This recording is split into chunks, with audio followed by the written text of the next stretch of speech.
c'est le docteur Jaber Sonia, je suis endocrinologue et nutritionniste et je voudrais bien m'entretenir avec vous concernant la période qui suit, la sleep gastrectomie. C'est une période un peu délicate, il faudra faire attention à un régime alimentaire, aux médicaments, aux prises de vitamines. Donc on essaiera de se mettre d'accord sur la période qui suit. Il y aura une première période de 4 semaines, d'un mois, qui commencera à partir d'aujourd'hui. Donc on est parti pour 4 semaines de régime liquide. Il faudra respecter votre chirurgie, donc il faudra faire attention à avoir un régime assez liquide pendant les 4 semaines. Il y aura une toute première semaine d'un régime très liquide, c'est-à-dire des bouillons clairs, un café au lait, un jus de fruits également pour la première période. Et il y aura 3 semaines d'un régime un peu plus intensifié. Ça va être des bouillons mixés, faits de légumes, de protéines dedans. Le matin, on pourra prendre un café, on pourra prendre une petite compote, un pot de yaourt. L'essentiel, c'est de diversifier les aliments, d'insister à avoir un régime assez diversifié. L'apport en protéines est très important. Il faudra ne pas oublier de prendre des protéines dans les bouillons. Ça va être de la viande, oui, bien sûr, de la viande blanche mixée. On pourra prendre soit du poisson, soit du poulet que vous allez mixer dans les soupes. D'accord? La quantité, elle sera généralement à peu près dans les 150 à 200 millilitres maximum par repas. Je sais même pas si je vais pouvoir. Oui, ne vous affolez pas, vous allez prendre tout votre temps, essayez de vous gérer vous-même. Vous mettez le bol devant vous, vous essayez de boire lentement, à la cuillère. À partir de la 4e, 5e cuillère, vous allez essayer de boire. Si vous voyez que c'est bon, l'estomac est plein, vous arrêtez. C'est à vous de gérer la quantité des aliments. Personne ne pourra vous dire ça, voilà. Je le sentirai mieux qu'avant, parce que dans la satiété, c'était pas trop. Oui, voilà, justement. Maintenant, vous allez savoir comment gérer votre rythme alimentaire et la quantité sur les aliments que vous allez consommer. D'accord? Donc, tout ce premier mois, c'est un régime. C'est un mois très important. C'est un mois de drainage, de purge. Donc, il faudra faire attention à un régime très peu calorique, très peu de sel, très peu de matières grasses, très peu de sucreries, beaucoup de drainage avec des tisanes, de l'eau, des infusions, des bouillons très liquides. Il ne faudra pas vraiment insister sur les fruits crus sont autorisés. Oui, bien sûr. En smoothie alors? Oui, bien sûr. Vous pourrez les utiliser sous forme de jus mixé. Ça peut être de la compote aussi. Tout est beau. L'essentiel, ne pas rajouter de sucre, sans sucre ajouté. D'accord? Alors, il faudra faire un peu de sport. Donc, au bout de 15 jours, vous allez essayer de commencer à faire un peu d'effort physique, disons une demi-heure de marche par jour, tous les jours. Ça, c'est à partir de 15 jours. Alors, sur le plan régime alimentaire, ça va être un régime. Ça fait essentiellement de protéines, de légumes, de fruits, de produits laitiers et bien sûr de l'eau. D'accord? On va essayer d'abandonner au maximum les féculents et vous allez essayer de faire attention sur le plan sucrerie, maladie, l'apport en sel, les matières grasses, tout ce qui est trop gras, les fromages trop gras, il faudra faire attention. C'est un régime assez diététique pour favoriser encore plus votre perte de poids. Sur le plan contrôle biologique, il faudra contrôler régulièrement les bilans nutritionnels pour déceler une éventuelle carence en vitamines qui pourrait s'installer. Donc il faudra faire des contrôles biologiques tous les 3 mois et traiter éventuellement n'importe quelle carence qui peut s'installer. D'accord? Sur le plan pansement et tout, donc il y aura les pansements, on va les garder pendant 1 semaine.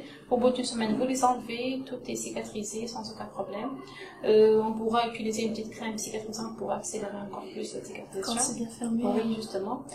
Sinon, je pense que si vous avez des questions, on pourra essayer de voir.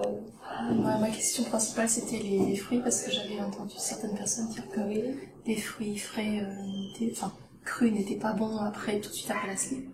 Mais si c'est des fruits qui sont pas acides, ça dérange pas. Il n'y a pas de problème. On pourra les prendre soit sous forme de jus, soit sous forme de compote. Et pour les protéines, quand on mange pas beaucoup de viande et qu'on mange pas de produits laitiers, ça commence à faire beaucoup, non? Bon, les protéines, on pourra les rajouter. Donc d'ici 1 semaine, on pourra introduire les protéines dans les bouillons, en petite quantité bien sûr, et vous allez augmenter la quantité petit à petit. D'ici la fin du premier mois, on pourra prendre une bonne soupe sous forme de purée carrément, avec des protéines cuites dedans et mixées. D'accord. D'accord? Ça dérange pas du tout. Donc c'est pas gênant de pas manger de laitage par exemple, de lait de vache, je mange pas de... Vous pourrez compenser avec des fromages allégés. Oui, vous pourrez compenser par des fromages allégés, par des pots de yaourt également. Déjà, avec le fromage, vous allez assurer un bon apport en calcium. D'accord. D'accord? Ok. toute façon, les légumes, ce qui est important, c'est de diversifier les légumes parce que c'est la source de la plupart des vitamines, du calcium, également, donc beaucoup d'éléments qui sont essentiels après la sleeve. Et c'est pour ça qu'on insiste vraiment que les bouillons soient bien diversifiés. Il sera bien enrichi en légumes, en protéines également, pour vraiment assurer un bon apport en vitamines, en oligo-éléments. D'accord. Ok. C'est bon. Bon. Moi, j'ai deux questions par rapport à nos patientes quand elles rentrent et qu'elles finissent cette partie de liquide et mixé. Oui. Elles vont voir une nutritionniste et le problème qui est posé, c'est qu'elles ne prennent pas en compte que c'est des personnes slivées. Oui. Donc, elles préconisent 3 repas par jour avec 2 collations, mais après 1 mois et demi, voire 2 mois, elles sont pas encore en mesure de tenir ce système d'alimentation de 3 repas et 2 collations.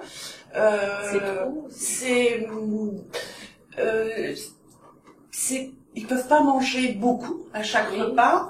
Donc moi je leur conseille, et je voulais votre validation, de garder ce système nutritionnel pour les mois à venir, 6 mois, 8 mois, après vraiment la perte de poids totale et stabilisation, de manger un petit peu tout le temps parce que sinon elles vomissent ou elles ont mal à l'estomac, et puis ça peut être une perte déshydratation parce qu'elles boivent pas.